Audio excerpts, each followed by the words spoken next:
Kawasaki is the most popular big bike in the Philippines, but they also make smaller scooters out there for daily use. This is the Brusky 125, the brand's answer for the more budget-conscious market here in the Philippines for the daily commuters. But where does it fit in? I mean, we're looking at the likes of the very popular Honda Click, the Yamaha Mio i125, and let's even throw in the Suzuki Burgman Street. And this is Team Green's entry in that bloodbath of a segment. So let's find out more about it in this episode of Beyond the Ride.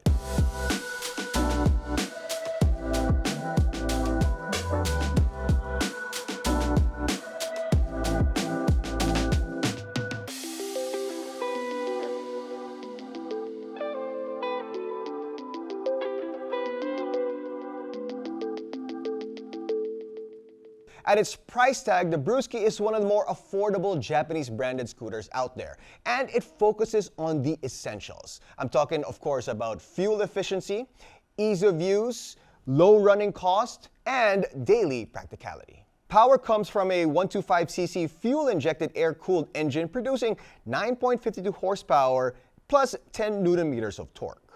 So no, the bike is not going to scare an Aerox or a Raider at a stoplight because that's not what the bike was built for. It's really meant to be a very dependable workhorse. At only 108 kilograms with a low seat height, the scooter feels light, nimble, and unintimidating. Filtering through traffic is a breeze. U-turns are effortless, and newer riders will appreciate how approachable it feels. Now, it's the kind of scooter that you can hop on every day and not have to overthink. But when you look at it, it might have some familiar lines. People will probably compare it to the extremely famous Honda Click out there. I mean, just when you're out on the road, a lot of the scooters you see are probably going to be a Honda Click or something similar. And you know, when you look at a silhouette, it kind of looks like it, right? It kind of has that Click type of vibe. Even some of the lines and some of the features, physical features of the bike, it does have some semblance to the popular Honda Click, which has been probably the, I guess, benchmark in this segment.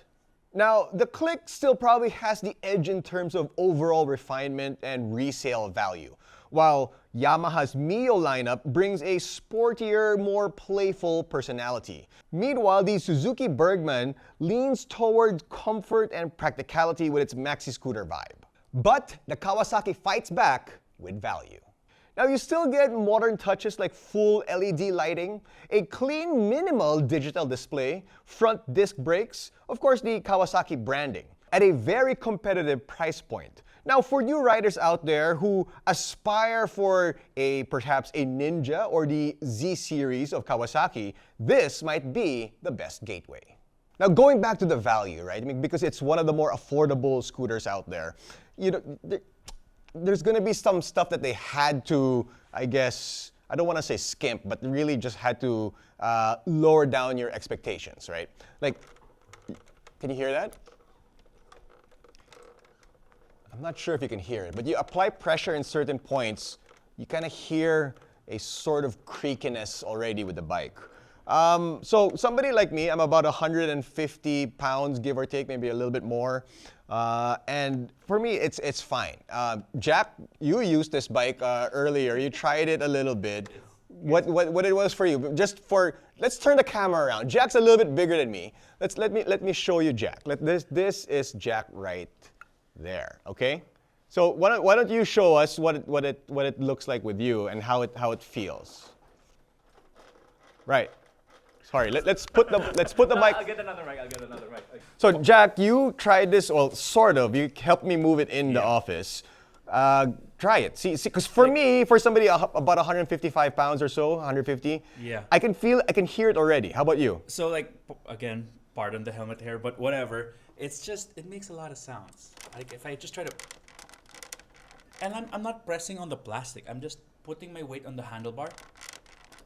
It's like making creaking noises, and then the another thing is the footwell. Right. It barely fits my feet. I'm size 11. Right. It barely fits, and there's not a lot of space also to put stuff. But my main gripe with this thing is just I'm barely moving the handlebar, and it's just really creaky. Does it sound like kiddie shoes when they're walking? Sounds like SpongeBob's shoes. SpongeBob shoes. It's Okay. like creaking about. So that is Jack's gripe with the bike, but he also is slightly bigger and heavier than I am. He's almost 200 pounds, almost 100 pounds heavier than me, because he's about 250 pounds. So for somebody, I guess his size, this might be a little bit too small. But even for me, I want to show you my shoes. They barely fit here. So again, but these are kind of chunky. So again, yeah, the space for me is okay. For somebody 5'6", it doesn't bother me at all. I mean, in fact, I think it's okay. I think it's completely fine.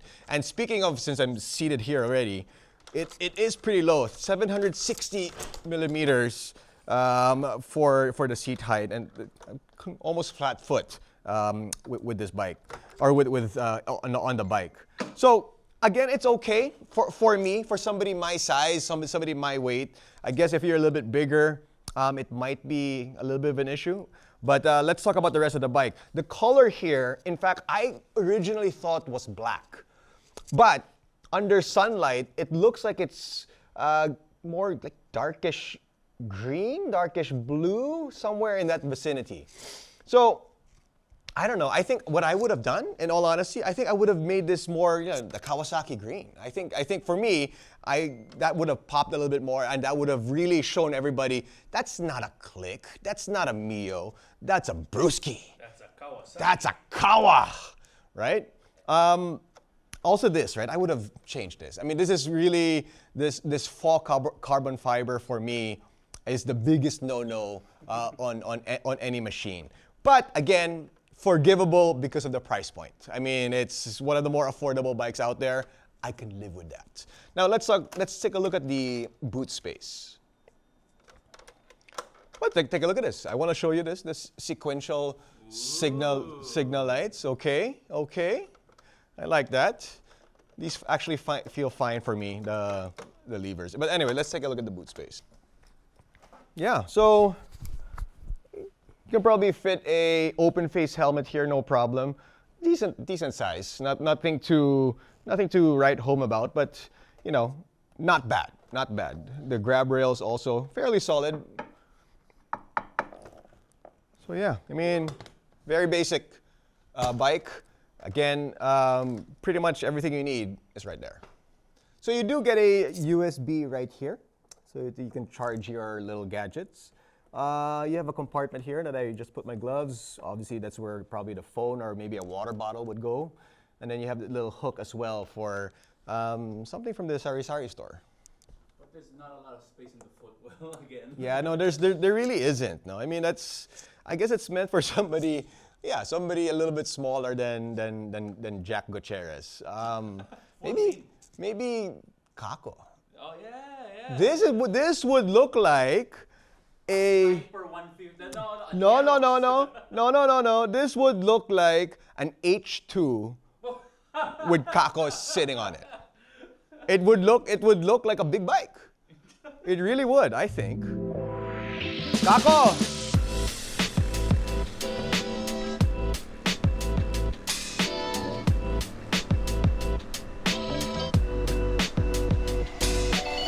Okay, so it's time to take this little Brusky for a spin. Now it does feel decently built. I know Jack had his issues with it, but for me, for somebody my size, my weight, it's okay. I can't complain about it too much.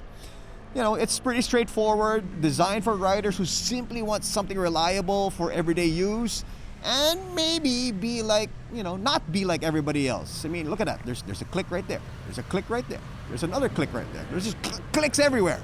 So this is a nice change if you don't want to be like everybody else.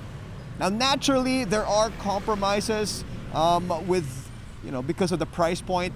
And yes, maybe along what Jack was talking about with the creakiness of the bike for somebody a little bit bigger and heavier than me. But aside from that, the rear brake, it's a drum setup, so that could be a little bit of an issue. The suspension tuning is also a little bit more commuter focused than plush, but it's okay. I can't complain about it too much. It's pretty good actually for somebody, again, using this, to get from point A to point B in the city. Not a problem for me. It's got also, it's also air cooled, so it does lack a little bit of that premium feel and the heat management perhaps of the liquid cooled counterparts. But again, it's ultra affordable, so something had to give. Now the bigger picture here is that the Kawasaki Brusky 125 isn't trying to reinvent the category. Instead, it's targeting riders who want a no-nonsense scooter from a trusted Japanese brand without spending deep into the six-figure territory, or even really close to it. And for many Filipino commuters dealing with the rising fuel prices, the brutal traffic in the metro, and daily practicality, well, that formula still works very, very well. And again, if you're one of those riders out there who want to get into the world of riding and being a fan of Team Green and dreaming of the Ninja, maybe, just maybe, this is the best way to get started. So, in conclusion, does the bike do anything excellent? Well, in my opinion, no. I mean, yes, you get up to 45 kilometers per liter, which is actually pretty decent. But does it do anything bad? Well, again, in my opinion, no. It just really basically does its job. And it could be the most affordable way, at least one of the most affordable ways to get on a 125. Plus, if owning a big bike, which is a Kawasaki, in the near future, and it's something that you aspire to have, well, this could be the best way to get started. And with a starting price tag of 77,000 Philippine pesos, in my opinion, I think it's a really good deal. For more information about this bike and other MCs out there, log on to www.motodeal.com.ph. My name is Gino Rufino. Thanks for watching this episode of Beyond the Ride.